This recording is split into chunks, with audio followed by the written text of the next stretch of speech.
Hi, welcome to Health Talks. Today I'm joined by Dr Sherrill Sellman. She's currently touring Australia and we've asked to have a little bit of her time today. Sherrill, thank you for joining us today. It's a pleasure. Thank you for having me. Perhaps you want to tell our audience why you're here at the moment. Well, actually, I'm on a very comprehensive lecture tour all over Australia. My purpose and passion is to empower women and men too regarding their hormones, their health, how to rejuvenate, how to transform their bodies, their weight.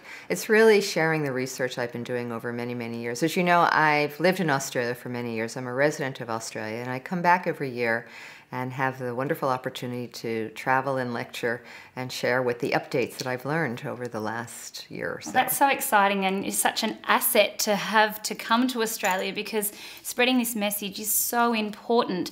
What we want to talk about today, though, is menopause and busting through a few myths of menopause. What do you think, is the number one myth? Because, I mean, for me, I get patients saying that it's such a hard phase of their life, and I guess number one for me would be saying, well, it's not. What do you think?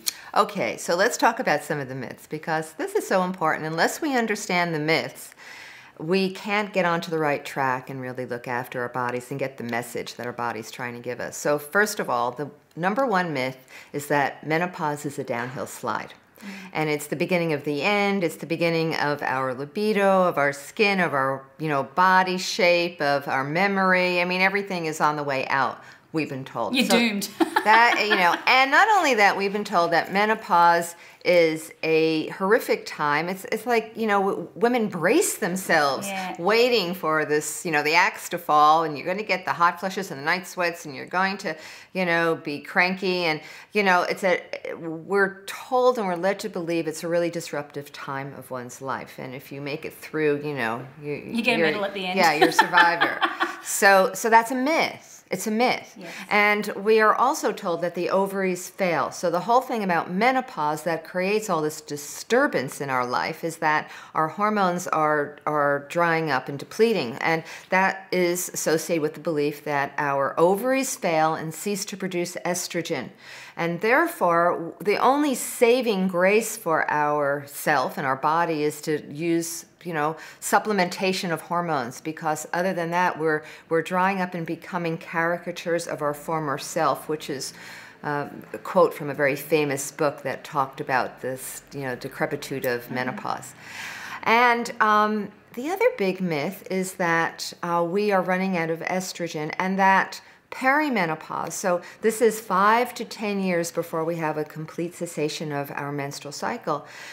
This is when women complain of hot flushes and night sweats and the weight gain. This is when all these symptoms show up.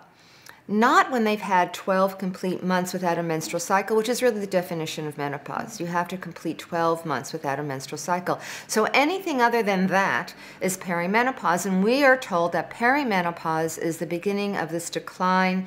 Our ovaries are packing it up, the hormone levels are going down to zero, and it's all starting this downhill slide in this perimenopausal cycle. So that's also a lie.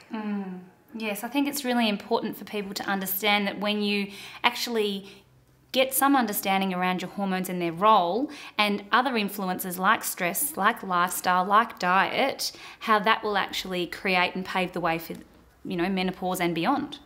So let's talk about what really goes on, because this is the piece that we need to understand, because it will lead us to making the best decisions possible. And the first thing I want to say straight up is that the traditional way to monitor your hormones is with blood serum testing. You go to a doctor and you have problems with your hormones, and he's going to take your blood. That's what every traditional medical doctor does. However, in my book as a naturopathic doctor, and also other integrative medical doctors and acupuncturists and chiropractors all agree that saliva is a more accurate way. And I write about this in my book, Hormone Heresy, why saliva is a more accurate assessment of present time levels in your tissues than blood tests. So if you're going to get a blood test to assess your hormones, you are at great risk of getting a flawed reading of what's going on. And that happens a lot. I don't know if you find that, but I find it. Well, actually it happens all the time, because through a blood test you'll be diagnosed as having low estrogen levels. Because it's not actually doing the correct measurement, which will then lead the doctor to assume the symptoms that you're having the hot flushes and night sweats are about this low estrogen level, and you have to be put on hormones. So the whole system is flawed. You see, the whole system is based on lies, which is bad enough, but what's really worse, it leads women to make decisions that can be more harmful and dangerous to them. And also based on fear too, because they're fearing the worst. Right, right. And if you really are not deficient in estrogen, which is what shows up with saliva testing, the problem is not a deficiency of estrogen. Menopause actually is an excess of estrogen and an accompanying deficiency of progesterone. In fact, an overweight postmenopausal woman has more estrogen in her body than a skinny premenopausal woman. So it's not so let's go back to the myths. Menopause is not a downhill slide. This is a time that women really step into their power. Their intuition gets more acute. They have backup systems, so their body, through their adrenal glands particularly, are helping to support hormonal levels. The ovaries don't pack it in. The ovaries reduce estrogen levels by about 40 to 60% because we're not meant to be menstruating and rearing children. We're in our 50s and 60s, thank God. But but it continues. Our ovaries continue to produce estrogen our entire life. In fact, it switches on. Parts of our ovaries actually get turned on in menopause that were not active before, which is pretty phenomenal. That's amazing. We do reduce the levels. Well, if you're not ovulating, then you're not making progesterone, so there is a deficiency of progesterone. Fortunately, the adrenals are part of that backup system. But the key thing is the ovaries function the entire length of a woman's life, and we don't ever run out of estrogen. The only women who are really at risk of being very deficient in estrogen are the really, really skinny ones, because our fat cells also make estrogen, which is good in moderation, but too much fat cells actually create too much estrogen and is a risk factor for breast cancer. So the big thing for me, I guess, is looking at stress and how stress then influences all of these, it influences the way our adrenals work, which obviously that's a problem. So would you draw that correlation? Well, I say stress is the #1 hormone disruptor of all time. So that's why I asked you that. I wanted you to say that. Because the big take-home message for everyone is this: all hormonal imbalance is a symptom of poor health, and we need to read it right. Because if we don't read what's going on in our body in the correct manner, we're going to be making false assumptions and getting treatments that could actually be inappropriate and somewhat, or in some cases, very harmful to us. So we need to read it right. And the message is that all hormonal imbalance is a symptom of poor health. We were designed to move through menopause symptom-free.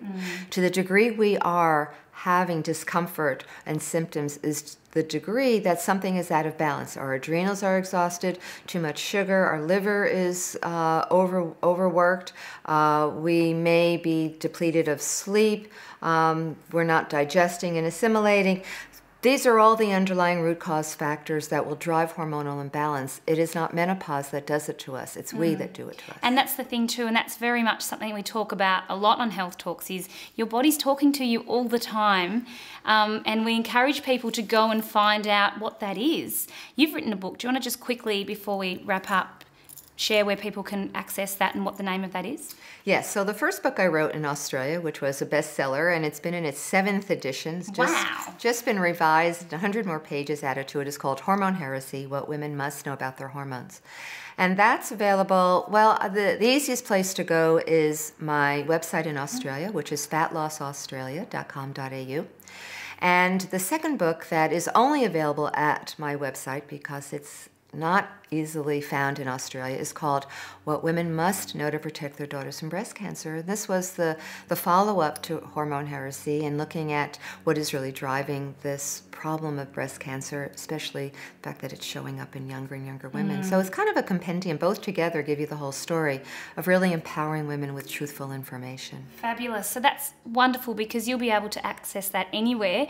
Sherrill, thank you very much for making the time to join us today. We'll put all these details up of where you can access Sherrill and all of her information. But thanks again, and see you next time on Health Talks.